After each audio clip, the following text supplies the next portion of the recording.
स्वामी समर्थ. तुमचे सर्वांचे माझ्या यूट्यूब चॅनलमध्ये खूप खूप स्वागत.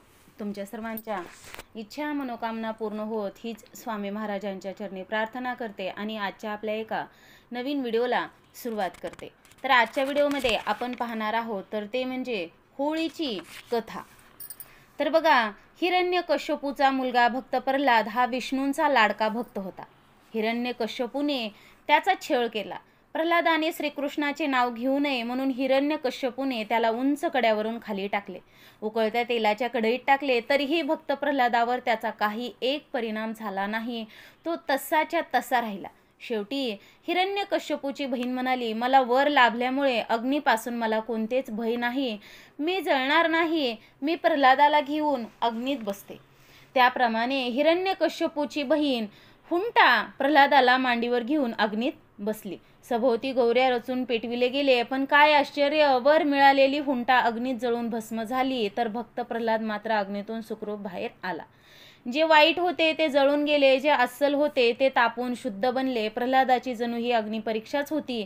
त्याच प्रसंगाची आठवण म्हणून होळी पेटवली जाते. म्हणून होळीचे महत्त्व आहे. बघा आता होळीचा सण उत्सव फाल्गुनाच्या रंगाने आपले जीवन रंगीत बनविणारा, वसंतातही संयमाची दिशा देणारा, संघनिष्ठेचा महिमा समजविणारा व मानव मनात समाजात असलेल्या असुरी वृत्तींना जाळण्याचा संदेश देणारा उत्सव आहे. आता बघा, काही ठिकाणी धुलिवंदन म्हणजेच होळी हा सण 5 दिवसाचा असतो. दुसऱ्या दिवशी धुलवड हा सण असतो. या दिवशी होळीची राख भस्म म्हणून कपाळाला लावतात. राख किंवा भस्म यात विद्युत उष्णता विरोधक तत्व आहे. आपला प्रत्येक सण संधी काळाशी संबंधित आहे. साधारण मार्चमध्ये सूर्याची किरणे लंबरूपी पडतात व उत्तरोत्तर जास्त वेळ राहणार असतात. तेव्हा उष्णता विरोधक राख किंवा भस्मलेपन हा शास्त्रशुद्ध आचार आहे. मातीचे विशिष्ट गुण सुद्धा शरीराला पोषक आहेत. गोमय तर उष्णता विरोधक आहेच, पण ते त्वचारोग दूर करणारे हे आहे. म्हणूनच पूर्वीच्या काळी गोमयाने संडास मार्जन आहेच, पण ते त्वचारोग दूर करणारे आहे. म्हणून पूर्वीच्या काळी गोमयाने संडास मार्जन करीत असत. गोमयाने लिपलेल्या मातीच्या घरात उष्णता कमी भासते, शांतता पवित्रता करीत असते, पवित्रता वाढते हा अनुभव आहे. म्हणून आपल्या अनेक धार्मिक स्नानात सचेल स्नानात भस्म स्नान, पंचगव्य स्नान, मृत्तिका स्नान, वायू स्नान, सूर्य स्नान याचे महत्त्व आहे. त्याचे अद्भुत असे अनुभवही आपल्याला पाहायला मिळतात. आणि श्रावणीच्या दिवशी शुद्ध असे सांगितले आहे. या सर्वांचा आरोग्याशी संबंध आहे. तर बघा, आयुर्वेदाचे ऋषी सुश्रुत सांगतात, शिशिर ऋतूत झालेला कफ वसंत ऋतूत पातळ होतो व त्याने सर्दी, पडसे, ताप, खोकला आदी रोग होतात. ते निवारण्याकरिता मोठ्याने बोलणे, गाणे बजावणे, नाचणे, पळणे इत्यादी व्यायाम प्रकाराचे कफाचे विकार होत नाहीत.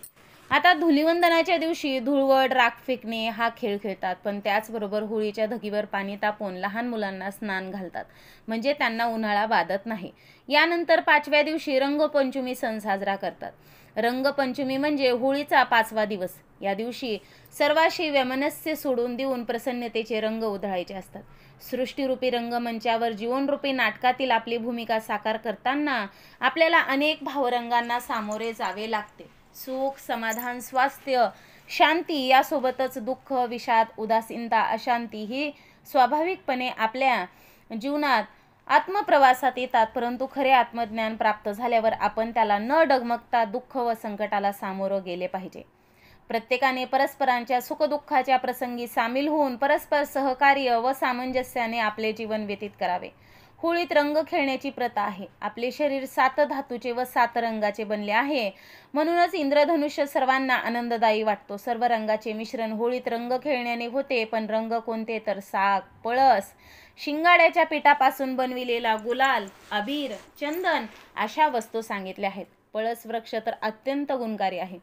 पळसाच्या समिधा यज्ञात मुद्दाम जाळतात, कारण ती कठोरता, कठीणता याची कसोटी आहे. म्हणूनच आयुर्वेदात पळसाचा डिंक, साल, फळ, फूल, पान यांचा विविध औषधांचा वापर करतात. अशा रंगात भिजलेले कपडे शरीरावर राहिले तर ते रंग शरीर रंध्रातून शोषून घेऊन शरीरात स्नायूंना मिळतात व येणाऱ्या हिवाळ्यातून उन्हाळ्याकडे वाटचाल करताना होणाऱ्या रोगांना प्रतिबंध होतो. पण आज होलिका उत्सवाचे स्वरूप अत्यंत बिभत्स आहे. चौऱ्या करणे, आगी लावणे, शेणमातीचा मारा करणे, चांगल्या रंगाऐवजी आरोग्याला घातक अशी रसायने मिश्रित रंग वापरणे, या सर्वांमुळे या शास्त्रोक्त पद्धतीवर असलेल्या सणाचा विपरीत परिणाम होतो. ऋतुसंधी काळात उत्पन्न होणाऱ्या सर्दी, पडसे, गोवर, कांजण्या, त्वचारोग यावर उपाय न होता अपाय होतात. तर आपण या सणाची ही कथा तर घेतलीच आहे. फाल्गुन कृष्ण पंचमीला भगवान श्रीकृष्णाने गोकुळातील सर्व स्त्री पुरुषांना एकत्र करून रंगपंचमीचा उत्सव संपन्न केला होता. जीवन अनेक रंगांनी नटलेले आहे, ते आत्मविश्वासहीन नसावे. ते सप्तरंगाने, संगीताने व परस्पर प्रेमसंबंधाने खुलले पाहिजे. हा संदेश देण्यासाठीच रंगपंचमी हा सण साजरा केला जातो. तर अशा प्रकारे अगदी शास्त्रोक्त पद्धतीने होळी हा सण 5 दिवसाचा कशा पद्धतीने साजरा करतात आणि होळीची कथा काय आहे हे आपण आजच्या व्हिडिओमध्ये जाणून घेतलेले आहे. तर तुम्हाला माझा हा व्हिडिओ आवडला असेल तर नक्कीच व्हिडिओला लाईक करा, शेअर करा आणि चॅनलला देखील सबस्क्राईब नक्कीच करा. आजची झालेली सेवा स्वामी महाराजांच्या चरणी अर्पण करते आणि माझा हा व्हिडिओ इथंच थांबवते. श्री स्वामी समर्थ. जय जय स्वामी समर्थ. धन्यवाद.